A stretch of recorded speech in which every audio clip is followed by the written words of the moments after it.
ଆଜି ଜାଣିବା କଥାରେ ଯେ କ'ଣ ଦେଖିଲେ ଯାତ୍ରା ଅଶୁଭ ହୁଏ ସେ ବିଷୟରେ ଆଜି ଆଲୋଚନା କରିବା। ତ ଏକ ରହୁଛି ଆପଣ କୌଣସି ଦୂର ଜାଗାକୁ ଯାଉଛନ୍ତି ବା କୌଣସି ଦୂର ଜାଗାକୁ ଆପଣ ଯାତ୍ରା କରୁଛନ୍ତି, ଆପଣଙ୍କ ଘର ଆଗରେ ବା ଖାଲି ବାଲ୍ଟି ବା ଖାଲି ଗୋବରା ଥର ଦେଖିବେ। ଯଦି ଖାଲି ବାଲ୍ଟି ଖାଲି ଗୋବରା ଦେଖି ଯାଉଛନ୍ତି ତାହେଲେ ଏଟା ଅଶୁଭ।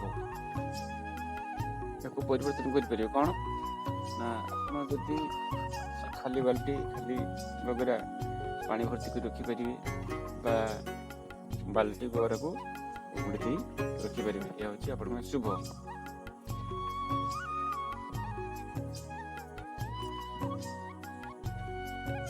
ଏହାପରେ ହେଉଛି ଯେ ନେଉଳ।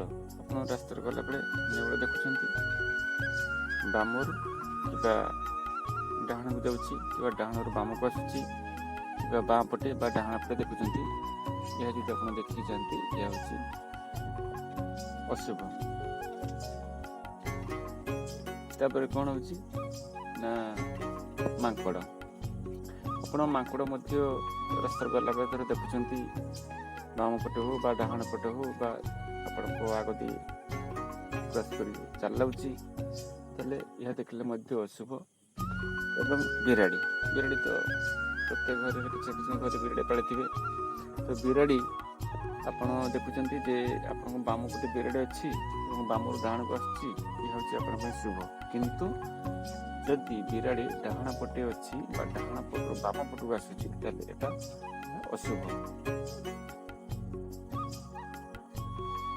ତାପରେ ହେଉଛି ଆପଣଙ୍କର ମନେକର ଆପଣ ଯାଉଛନ୍ତି, କୌଣସି ପୁରୁଷ ହଉ ବା ସ୍ତ୍ରୀ ହଉ, ତ ଖାଲି ବାଲ୍ଟି ବା ଖାଲି ଗୋବରା ନେଇକି ଆପଣଙ୍କ ଆଗେ ଆଗେ ଚାଲୁଛନ୍ତି ବା ଆପଣଙ୍କୁ ପାସ୍ କରିସାରିଛନ୍ତି ବା ଆପଣଙ୍କ ବାମ ପଟେ ବା ଏବଂ ଡାହାଣ ପଟେ ହଉ ଖାଲି ଗୋବରା ବା ବାଲ୍ଟି ନେଇକି ଠିଆ ହେଇଛନ୍ତି ବା ଆପଣ ଗଲାବେଳେ କୌଣସି ଗଡ଼ିଆ ଘାଟରେ ବା କୌଣସି ରାସ୍ତା କଡ଼ରେ ଖାଲି ବାଲ୍ଟି ବସିଛି, ତାହେଲେ ଏହା ମଧ୍ୟ ଦେଖିବାକୁ ଗଲେ ଏହା ଅଶୁଭ ହୁଏ।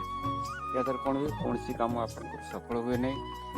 ଗୋଟେ କାମକୁ ଦୁଇଥର କରିବା ପାଇଁ ପଡ଼େ ଏବଂ ଗୋଟେ ଜାଗାକୁ ଆପଣ ଯାଇଛନ୍ତି, ପୁଣି ଦୁଇଥର ସେ ଜାଗାକୁ ଆପଣ ଯିବା ପାଇଁ ପଡ଼େ। ଗଲେ ଯାଇକି ଆପଣ ସେ କାମ 2-3 ଥର ଗଲା ପରେ ଯାଇକି ସେ କାମଟା ଆପଣଙ୍କ ସକ୍ସେସ୍ ହେବ। କିନ୍ତୁ ଏଇଭଳି ଭାବରେ ଯଦି ଆପଣ ଦେଖିକି ଯାଉଛନ୍ତି ତେବେ କୌଣସି କାମ ସଫଳ ହୁଏ ନାହିଁ। ଏଇଥିଲା ଆଜି ଜାଣିବା କଥା। ନେକ୍ସଟ ଭିଡ଼ିଓ କଥା ହେବା।